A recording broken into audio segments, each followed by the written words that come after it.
Sega Wonder Boy on a factory converted board. Dead as a dodo. I've been caught out by these Sega boards before having bad Z80s, so I'm going to test those first.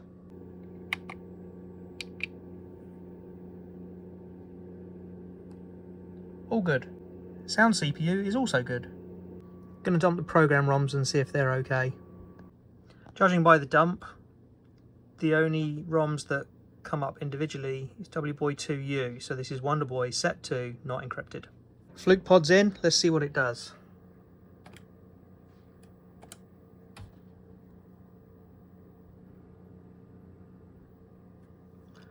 And we want Wonder Boy.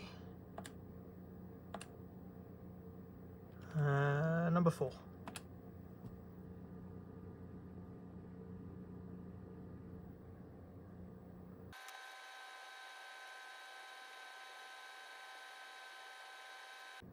Well, clearly there's a big problem there. So we look at the RAMs.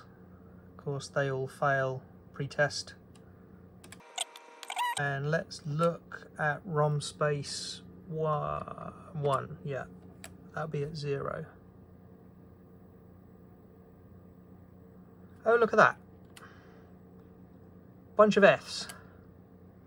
So the CPU can't currently see the ROMs at all. So we'll have to look at that.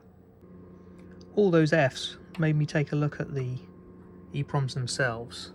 We know that that should be VPP, so that's +5. And that certainly doesn't look like a good TTL signal. Sure enough,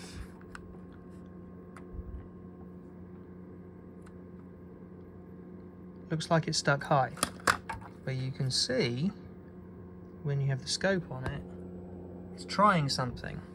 Now, I happen to find this signal on the buffer over here, and this is a Fujitsu LS244. These Fujitsu buffers are known to be pretty flaky. So, checking out the piggyback method by placing that over the top.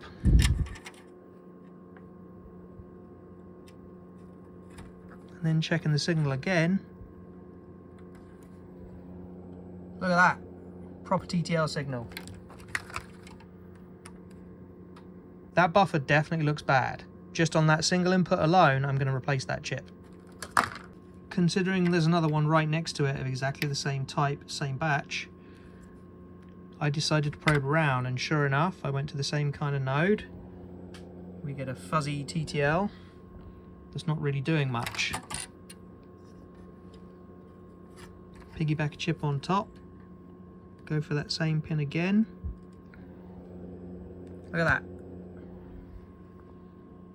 So I'm going to replace both in this instance. Here's a pair of 244s matching Motorola 1986. Always wise to test the logic on them before you put them in the circuit. Pass. Life of Brian. Okay, buffer's replaced. Well, we have it back in the Fluke. Let's see if the ROMs and the RAMs check out. Oh, look at that. The CPU is free running already. Oh. But that looks a bit weird, doesn't it? Oh, makes noise. Ooh. Well, the music's good.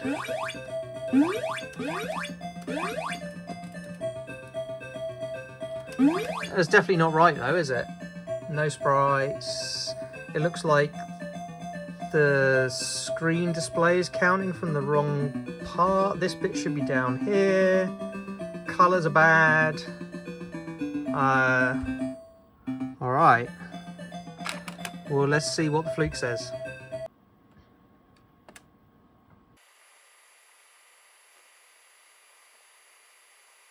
Alright.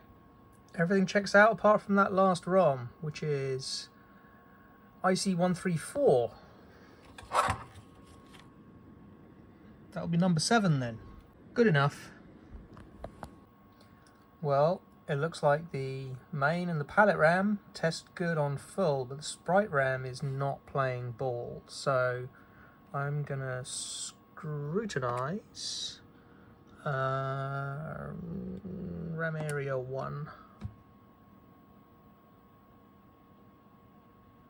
Okay, it's just reading 8F the whole time.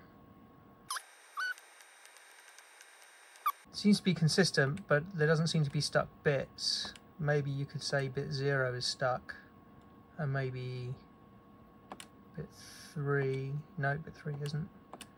Bit 0 might be stuck, but that's inconsistent. So we're going to have to look at that, where that RAM is. While I was probing around, I was looking at more of these Fujitsu chips and just having a general look at pins, which is always a good idea, and noticed that even though these are both 273s, that's an output pin. It's good on one and dead on the other. And if you take a look, you see clock, Q is an output, and I've highlighted these in yellow. So output, in, out, out. So out is actually showing low right now. In, out, low, out, dead. So yeah, I think we have a culprit here. So let's try the piggyback method again. There's the screen. Ah, and here's me piggybacking it. Look at that. All the colours come back. So we shall replace that. Oh yeah, look at the palette scrolling as well. No palette scrolling. Palette scrolling. So it really does seem like these Fujitsu chips are really not to be trusted. These are LS273s, and this one here in particular, again, has no outputs. The clock also is not showing up, so I'm going to look at that next. But when you piggyback this one, start a game, piggyback, I can suddenly scroll.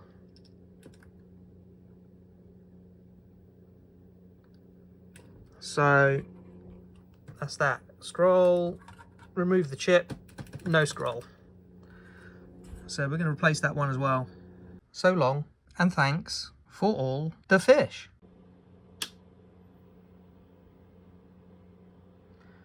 Well, they're starting to look a bit better.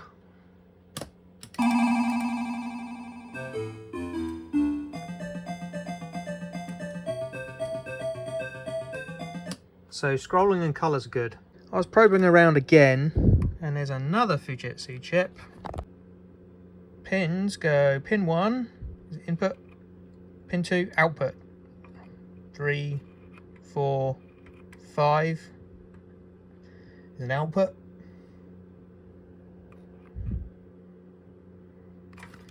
So your outputs are 2, 5, 9. So we got 2, 5, 9. So all the outputs bad. So let's try another piggyback again. This one's a bit harder because it's got a cap over the clock input, but we're gonna it's a 374. We're gonna piggyback and see what we get on screen that changes.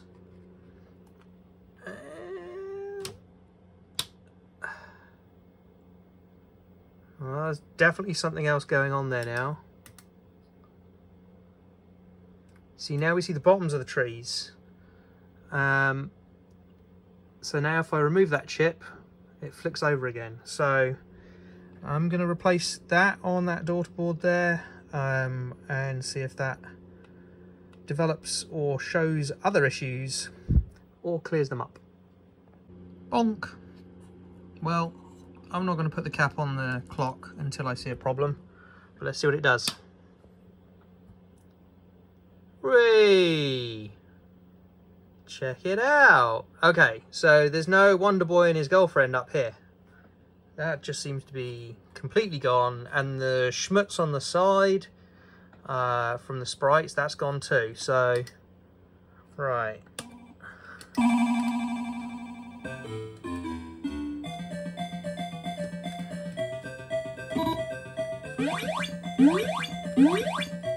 Alright, well, it looks like I can Move around, scrolling is all fixed. No sprites and all this stuff. Well, I decided to add this because we lost the schmutz.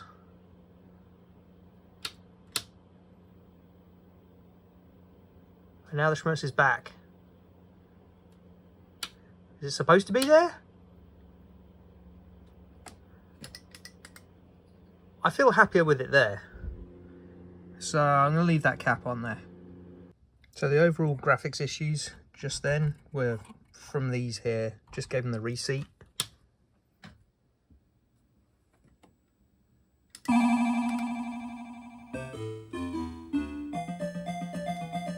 So this is a sprite graphics ROM expander of some kind. You can see that it was supposed to be in 2 sockets of 27128s and they put 4 in. So for ease of being able to reach chips underneath it while troubleshooting, I'm just putting 2 of the ROMs directly in.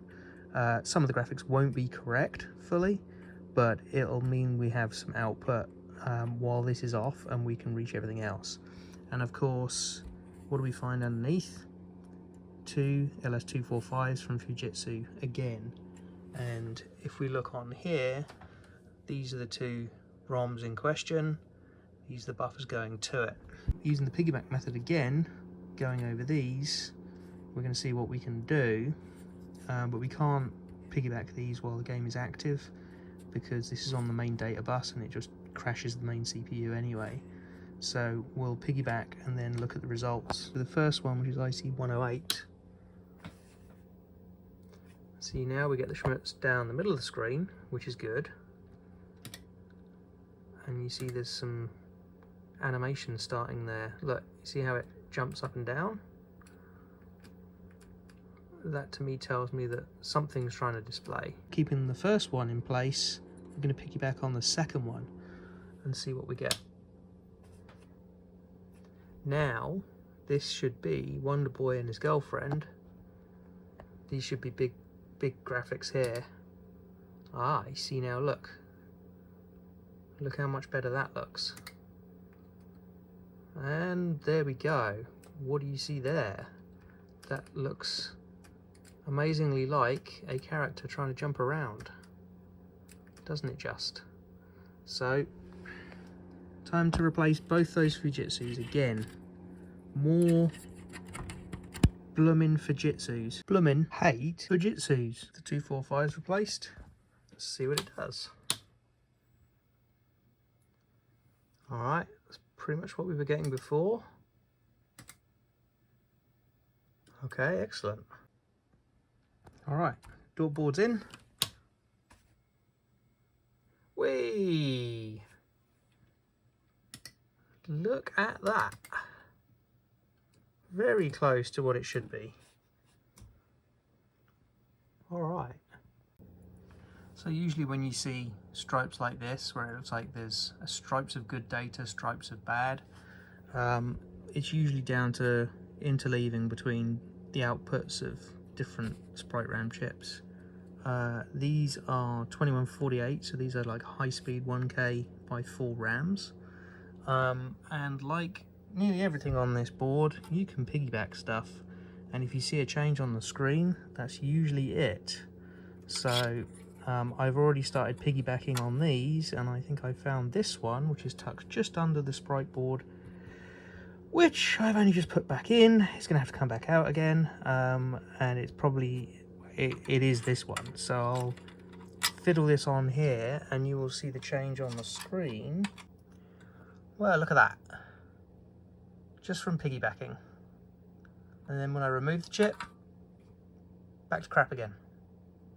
So suspecting the sprite RAM, but look what buffers it.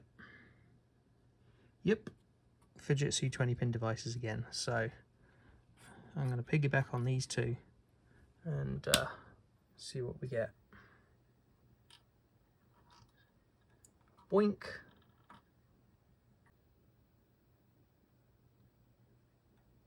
Well, still a stripy snail and a stripy start. Yeah. Piggyback on that one. That cleaned up the start sign. Yeah, I think both of those are going to have to be replaced every bloody time. Let's see what fresh horrors this has for us now. Whey! That looks good. That looks good.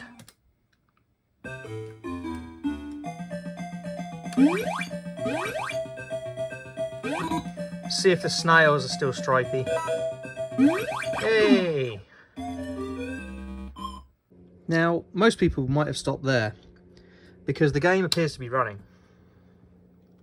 However, again, going through, checking more Fujitsu chips, this is completely dead. There is no outputs from it. Well, I replaced this. Not entirely sure what it's doing. It looks like address CO. I don't know. Some collision stuff, you know. It goes out on the data bus over there, and there's a bunch of stuff, and you know. Anyway, I replaced it, so it's out. It's got outputs now, but I don't know where it happens in the game.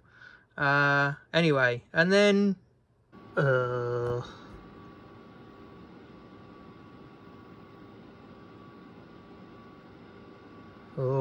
that's not good.